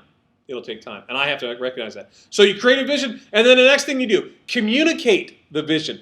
This is a great, great John Cotter quote. We as leaders, we under-communicate vision by a factor of 10. Why? Because we think everybody knows it as well as we do. We think everybody knows it as well as we do. So here's the fun little thing that we do at Bethel that I like to do with people at Bethel. Now, Velocity, you're obviously, some of you are new, but how many of you know what the vision of Bethel is? Dream. Dream. Okay, what's the dream? Demonstrate. We got demonstrate reconciliation. Okay, that's good. Empower. Oh, there you go. Demonstrate reconciliation, reshape the future. Yeah. Experience life, activate hope, multiply influence. Now, I can rattle that off backwards and forwards, upside down. I could do it any way you want to do it. And I could tell you all of the little pieces that go along with that. But there are people that have attended this church for 8 or 9 years, the entire time Pastor Glenn's been here, that they can't do that. Why? Is it because they don't care? They don't believe in it? No. It has nothing to do with that. It's because we probably haven't communicated it sufficiently in all avenues that we could with them. We under-communicated by a factor of 10. I really believe that. If it is the vision and the direction of your church, you need to communicate it often, weekly even. You need to communicate it in writing. You need to communicate it in video. You need to communicate it in activities and functions. You need to communicate it any and every way that you can. Because oftentimes leaders think, you know it as well as I do. Therefore, it'll mean as much to you as it means to me. But if we think about it in this way in the church, it used to be a regular attender was at church at least 3 Sundays a month and at least 3 Wednesdays a month, right? That was a regular attender. Sunday morning, Sunday night, Wednesday night. That was a regular attender. If you look at the current pattern of church attendance, a regular attender comes 26 times a year. It's every other week, 26 times a year. And then imagine if they're sick one week. Then they go on vacation another week, because people don't go to church while they're on vacation. Before you know it, they can go from 26 to 20 without any effort. And so if let's say you say 1 Sunday a month, the first Sunday of the month is my Vision Sunday. So I talk about it the first Sunday of the month, every month, right? Well, if somebody's only there 20 times a year, they might miss the first Sunday of the month. And then let's say you have a special guest one week, and so you don't talk about it that Sunday. And before you know it, you've had these people that have attended your church for 5 years. They've been there 100 times in 5 years. And they haven't heard you. They've heard you say it 5 times. It's very possible. It's very possible. So we communicate vision, but we have to make sure we communicate it often. We have to communicate it in multiple ways. We have to communicate it with a frequency that almost seems borderline obsessive, because people will not grab a hold of it if it's not something we talk about on a regular basis. So we oftentimes compare it to an advertising campaign. Think about it by the time an ad hits television, it's been in production for 6 to 8 months. So the people that are, the company that's being advertised, they're sick of it because they've seen it for months and months and months before it ever hits the public. And then it hits the public, it runs for, 6 months, and then they got to get a new commercial. But how quick do leaders go, okay, we've been doing this forever, and really it hasn't even gotten public yet. So we have to understand that communicating vision is one of the most important parts of this process. And this is where you engage your guiding coalition, because they become part of communicating the vision. So what's the next one? Empower others to act. You give them the ability to start implementing the vision as established. You set strategy, you set plan, you set direction. But you have to release other people to dream with you. Too oftentimes people, it is easier to bring somebody back in line than it is to get them moving. But too oftentimes people come up with a vision or idea and a plan, and they want to hold on to it so tightly that nobody else feels they can participate. But if we empower others to act, what do they all of a sudden? They have a sense of ownership that they can do what we're doing. And what they do matters. This is why it's so important. Then the next step is plan for and create short-term wins. So you remember I said that when I first came in 6 weeks, I implemented 5 new curriculums. I looked like a champion because I came in and implemented all this new stuff. But I didn't do anything other than select what curriculum we were going to do. They didn't care what curriculum we were going to do. They just wanted something new. The short-term win, look at it as low-hanging fruit. It took no effort on my part to change the Wednesday night curriculum. You know why? Because they hated it. They didn't care what we did. They wanted to do something different. The preschool department, they didn't have a curriculum. So anything I gave them was better than what they had before. The nursery curriculum, they didn't have one either. Anything I gave them was better than what they had before. So I seemed brilliant when I first started, but it was really, it was low-hanging fruit. It was opportunity. So it's in creating change and creating short-term wins. Okay, so what are the easy barriers to remove?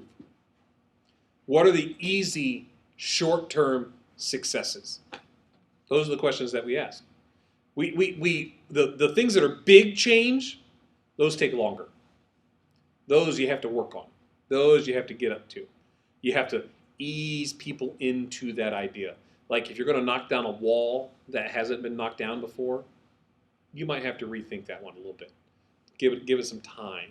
Granted, you're not going to knock down a wall that was knocked down before. So if you're going to do a major change, that takes long. The short-term wins, though, plan for and create short-term wins. So what does that mean? You as a leader, you need to talk about the wins. So that's what that next one is, consolidate wins and produce more change. So as you start telling people about all of the great things that have happened, so implementing the new curriculum, I took that, I built so much change off of that. You should remember how great this was? Yeah, okay, well let's do this. And we built momentum with a team that wanted to do stuff.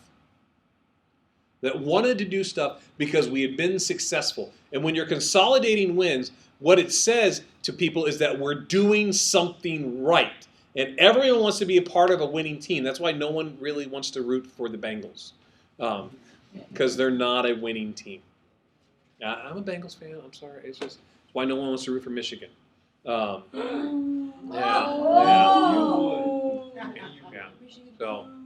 So thank you. We'll see. We'll see what happens this season. And this, you want to wait 5 before you say that? Yeah. So it's one of those things that no one wants to be a part of a losing team. Nobody wants to be part of a losing team. That's why I give up when I know I'm gonna lose. You know? Sure. That's true. Yeah, it's very true. Yeah. Yeah. So if you can consolidate wins, so in producing and creating short-term wins and consolidating wins, what are you doing? You are celebrating the good things that are happening. You're celebrating the good things that are happening, and you produce more change. That's the S curve, right? We've done great, so let's do more. Let's do more. And you build off of it, and that's a weird-looking hill.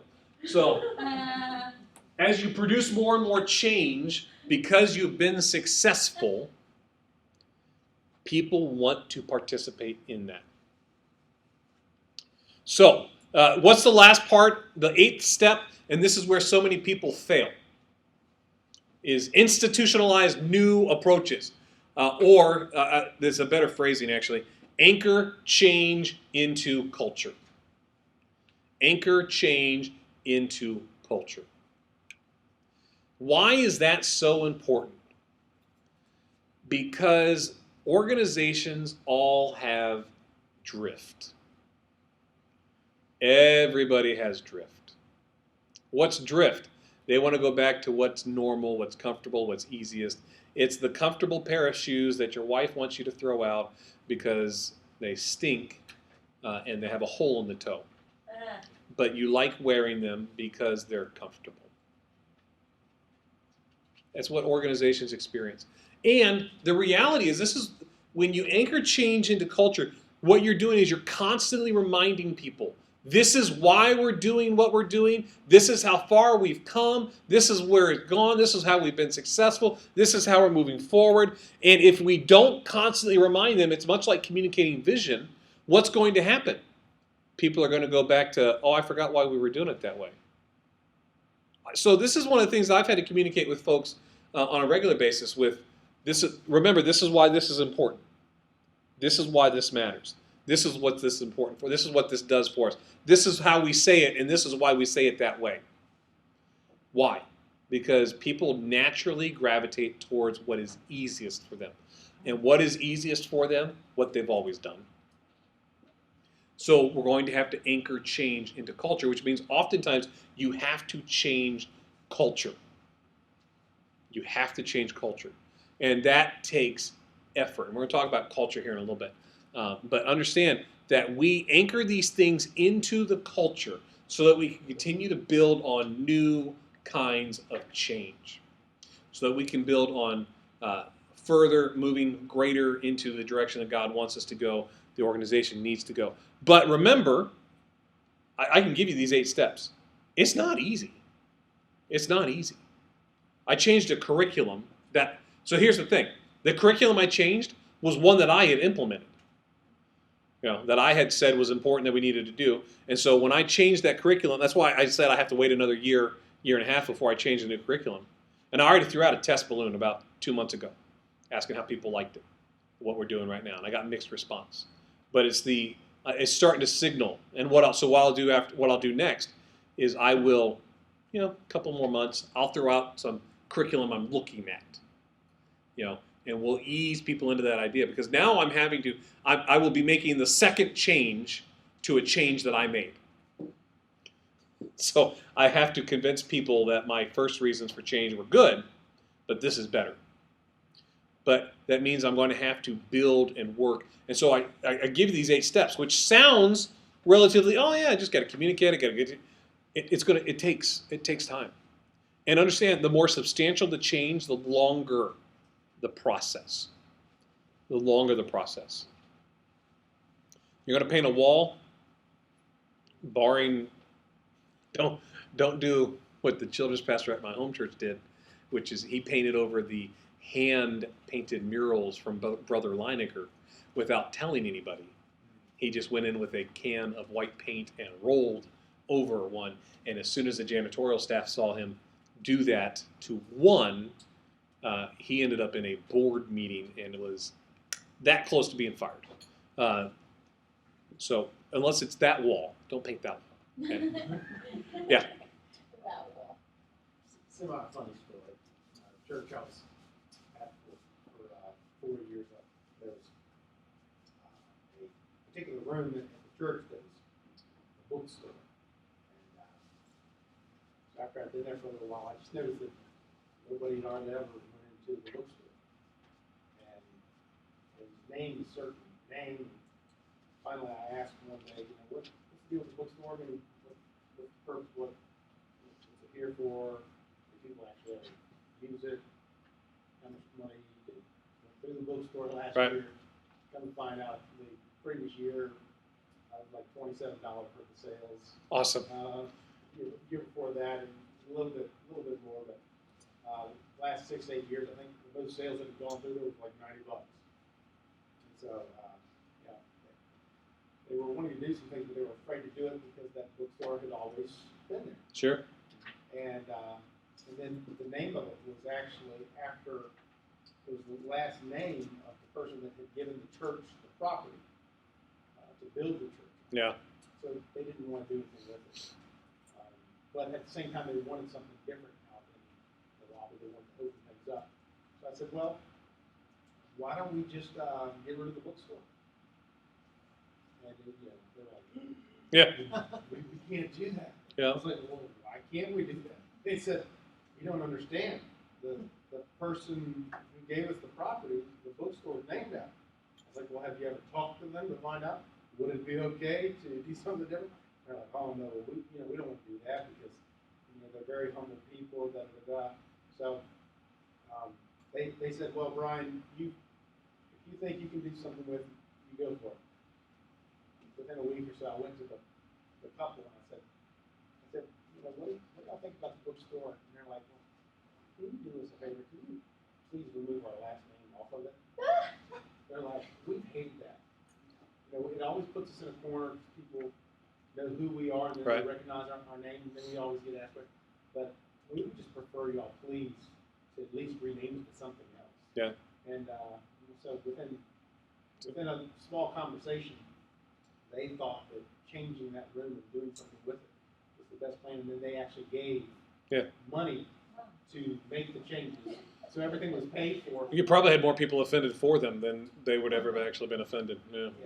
No. But it goes back to the change. Sometimes pastors, they've been burnt in changes. Oh, yeah. So they stop making changes. Yep. And they keep doing that same pattern. Yeah. Remember, the goal of change is to eliminate maintaining the status quo, and that's the hard thing, especially if you've had bad experiences and you can get a little gun shy, especially if you're bad at it. It's especially if you're bad at change. So in any change, one of the things that you need to do. So remember, we talked about it, but format a powerful guiding coalition. We're not going to go back all through that. What you do is you establish a timeline.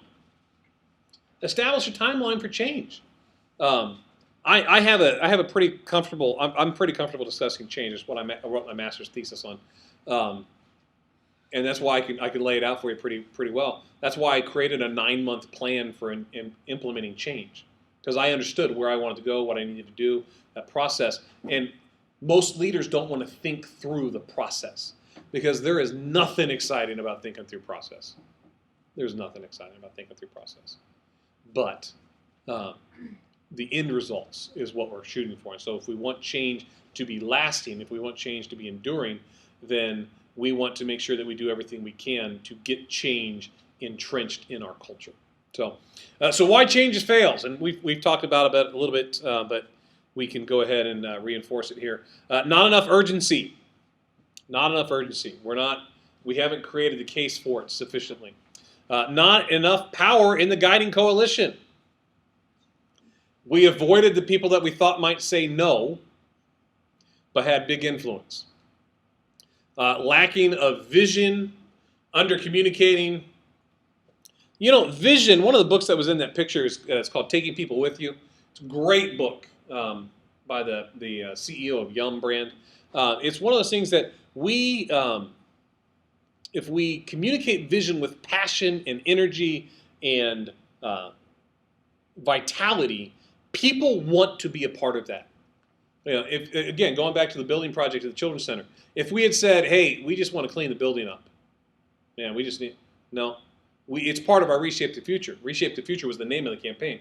We believe a significant investment in this generation will change the direction for them in the future. We want the current facilities to match the quality of the existing volunteers. These are things that we talked about, and it wasn't just words. It was genuine. We really meant that. We really wake him up. We really meant that and talked about it. We want people to be a part of what we're doing. So the other thing that we can do is under-communicate our vision. I talked about that already, under-communicating by a factor of 10. Error number 5, not removing obstacles. Not removing obstacles. We aren't, we expect things to move on their own, but sometimes they need to be specifically addressed. And I really see my role as a leader here as removing barriers for people. We have so many talented people already here in the church that can do the work of the ministry. And I still continue to teach, but I also do everything I can to help empower my existing volunteers so that they can do ministry. It's really the role of a pastor, equipping people for works of service. I do everything I can to remove barriers to service. Error number 6, not systematically planning for short-term wins. If people don't have something to celebrate, they're not sure why we're doing what we're doing. So it's like with our Kingdom Builder projects that we do here at Bethel. The Kingdom Builder projects that we do, we plan large projects and small projects. Why? So that we can do the smaller projects while we're saving for the bigger projects. So that way we can show folks we're making progress, we're doing stuff. So like one of the projects that we're going to do, which we'll do here pretty soon, it'll be before the summer, we're going to mount TVs, flat screen TVs with the hookups and everything, so I don't have to roll this in and we don't have to do projectors in all of the classrooms. Right. It's going to be something, especially with the Wednesday night attendance that we have, it's going to be a great thing. And it benefits the college, it benefits the church, it benefits everybody. But when we look at it and say, see what we've done to equip, it's one of our projects that in the $250,000 that we were trying to raise, it's going to cost us $5,000. But it produces a short-term win that can celebrate us and sustain us to our next big win, right? This is an important thing. Error number 7, this is a George Bush mistake, declaring victory too soon. How many of you remember him on the ship with the big banner behind him saying, victory? Yeah, that was a mistake. And then error number 8, not anchoring change in organizational culture. Not anchoring change in organizational culture. We think that it's done, the change is complete, and we just say, all right, now we can let it go. That doesn't work. We need to continue to remind. Why? Because people drift back into the path of least resistance. Think about it as in driving on a road. You notice the grooves in the road that they've worn down the asphalt? It's the easiest place to drive, isn't it? It's the same thing in an organization. So surviving change. Surviving change. Well, I jumped right past it. Get back there. Yeah, I want you to survive change, okay? Survive change. Operate in and above the fray. What does that mean?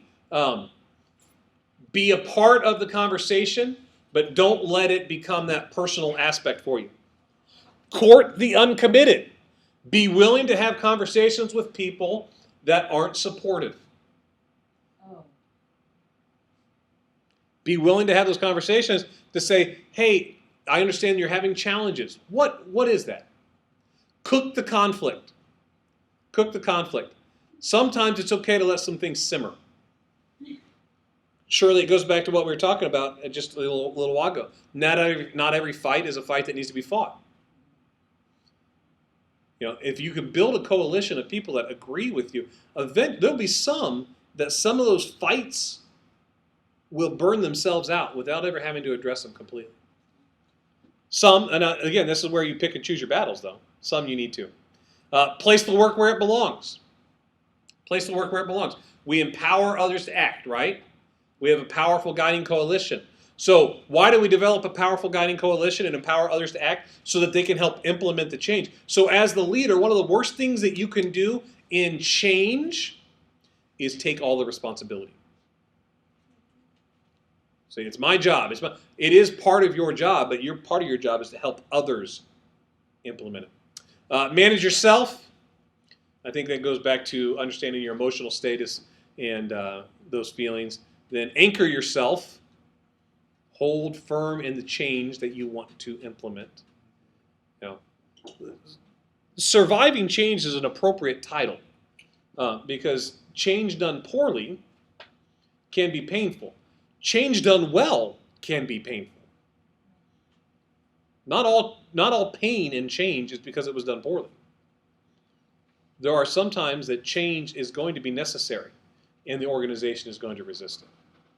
So creating positive change, keys to creating effective change, model the change.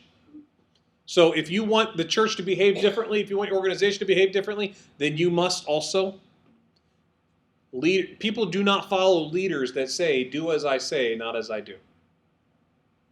They don't, it doesn't last long. It doesn't last long.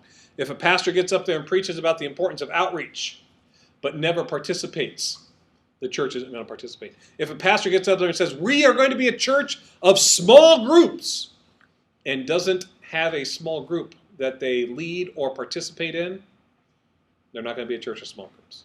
It's not going to happen. Accept casualties. Not everybody's going to survive. Not everybody's going to make it through the change. It's just a part of change. Does it mean that the change was wrong? Nope. Does it mean the leader was bad? Nope. It means that some people just aren't ready for the change and they're going to go someplace else. And that's okay. That's one of those hard things to not take personally as a pastor when somebody leaves. So accept casualties. Generate short-term wins. We already talked about that. Consolidate change and produce more wins. We already talked about that. Anchor innovation to the culture. Understand that change is going to need time. And so you have to continue to work on it. You have to continue to discuss it. You have to continue to talk about it. This is creating positive change. So any questions about change? Because I believe we're going to spend just a few minutes talking about culture next. So talk about, any questions about change? No? Feel like we got a good handle on that? Amber, you ready to change velocity? No. Okay. Yes. No. Yes. In a good way. What is our vision? Positive change. Positivity is the key. Positivity is a key? I don't even think he ever said that. Where'd you pick that up at? Change. Change. All right. So in change, in change, in organizational doubt, in philosophy of ministry, in all of these things, there's an element that is underlying to everything. And that is culture. Culture. So when I say culture, what does that mean to you? Home, okay. Atmosphere. Atmosphere, okay. Tradition. What about air? Tradition, okay. Who we are, okay. Habits. Habits, oh, that's good. Environment. People. You know, I'm going to put environment, even though it's very close to atmosphere, which I put as air. But there is difference. There's a difference because sometimes environment can just be a physical environment, and that can be a part of culture. You know, it's so the church I refer to, San Diego First Assembly, which is now called City View. If you talk to people that have been in the area for a long time, what they call it is Six and Fir, because that's where it used to be. You know how long it's been since it's been on 6th and Fur? 1976. 1976, but people still call it 6th and Fur. That's where actually that church in where it's at now. The other name people came up with it was Phyllis Place because it's on the road. It's on Phyllis Place Road. So, but that building opened in 1977. Yeah, but people still refer to it as 6th and Fur. Yeah, isn't that crazy? So, but environment. Anyone else? I mean, these are all good. These are all good. So, people? Lifestyle? Lifestyle, sure, yeah. Lifestyle. Priority. Oh, okay, there you go. Priorities, yeah.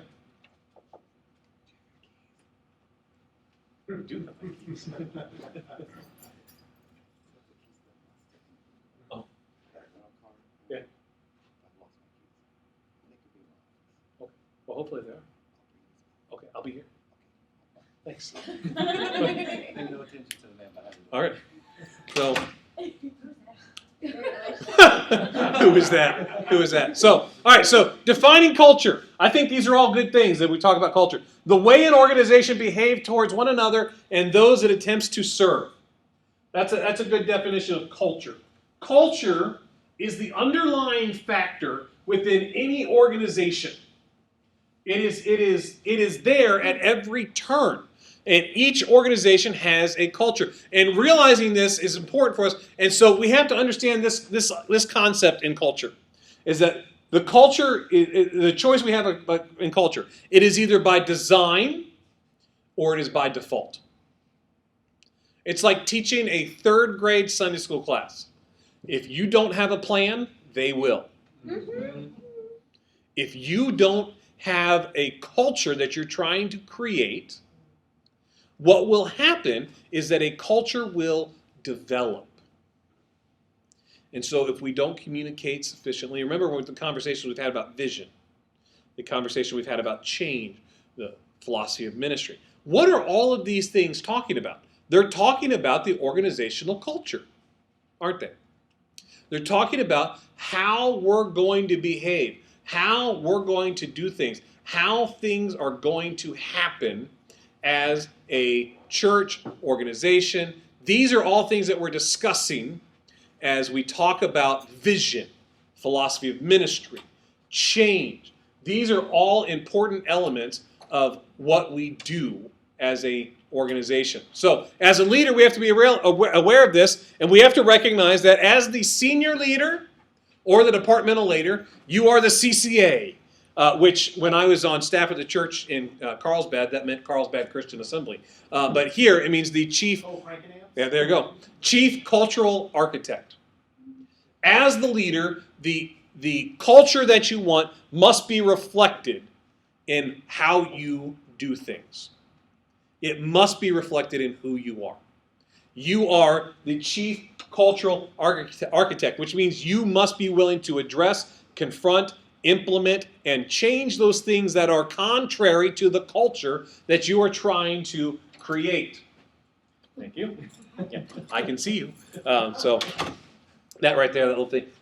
We've all seen this. We've seen people literally walk across the front of the sanctuary like this, with their head down. Like this means we can't see you, and the 1,000 other people sitting there can't see you either. It also means excuse me. Yeah. Yeah, it's the squirrel mentality that if I'm not looking right at you. So, but this is something we have to understand. We have to define culture. And we define culture in how we behave. We define culture in how we communicate. We define culture in what we reward and what we punish. What you reward gets repeated. So, understand, your role as the leader is to help define culture. Chief cultural architect. So this is a hard thing. This is an important thing, though. So in creating culture, our culture is reflected in our presentation of the gospel. What we value, right? That's how we'll communicate it. Our culture determines who attends our church. Doesn't it? Our culture is going to grow.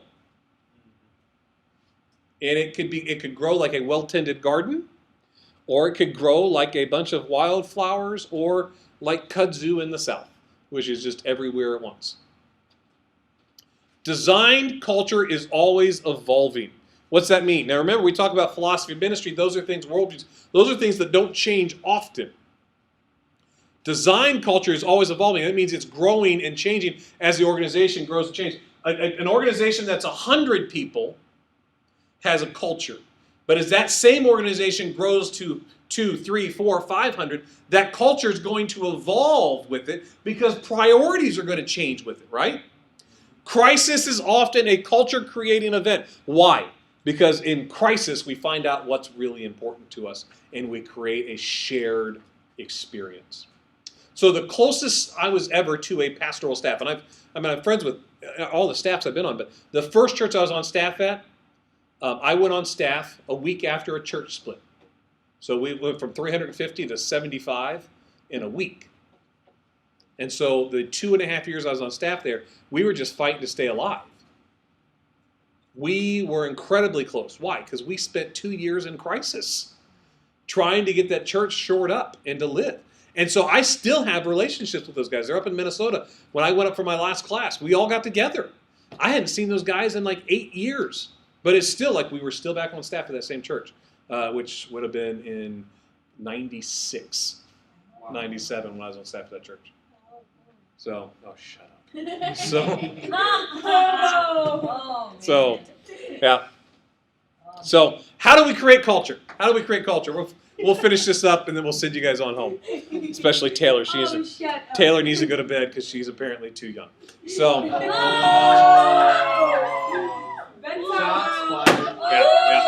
How to create culture. Recognize Jesus was a culture-creating leader. Jesus was a culture-creating leader. Create a life-giving atmosphere. What does that mean? What is rewarded is repeated, right? Celebrate when people are doing well. Catch people doing right. Make decisions that reinforce your direction. Make decisions that reinforce. Serve with humility. Endorse God's plan of abundant life. Place a high value on people. Set an example of excellence. And then proclaim God's faithfulness. These are all things that we can do to create a culture. What gets rewarded gets repeated. But understand, all of these things we've talked about. Leading from vision, philosophy of ministry, worldview, creating change, dealing with organizational doubt. These are all going to be impacted by our culture, and our response to all of those will shape our culture additionally. Culture is that underlying thing inside of every organization that we have to recognize its existence. And if we're going to change culture, then we need to understand where it's at and then make intentional efforts to shape it and steer it where it needs to go. Culture is a deeply ingrained thing. And by misunderstanding or not giving enough priority to the established culture, we can literally sink our own leadership by failing to give the right prioritization to establishing and creating culture. Does that make sense? Any questions about that?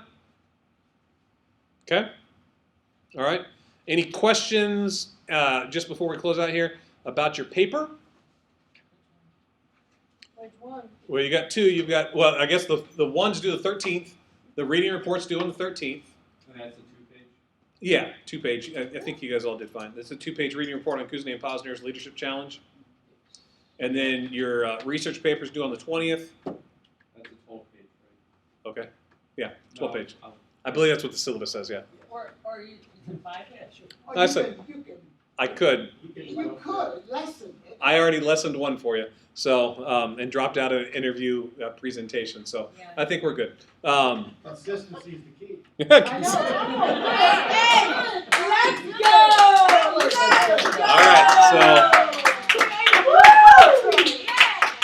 All right, Right, the door was open, I walked. That's okay. So, yeah, but we'll that one's due the 20th, and turn it in an Advanced 360. Please remember to do the Grammarly shot along with your papers. Some of you have, some of you haven't, but for some of the shorter papers, it hadn't been a big deal. I want you to use that tool because it can help you out sufficiently to improve your letter grade. So, yeah. All right. So if there's no questions, then let's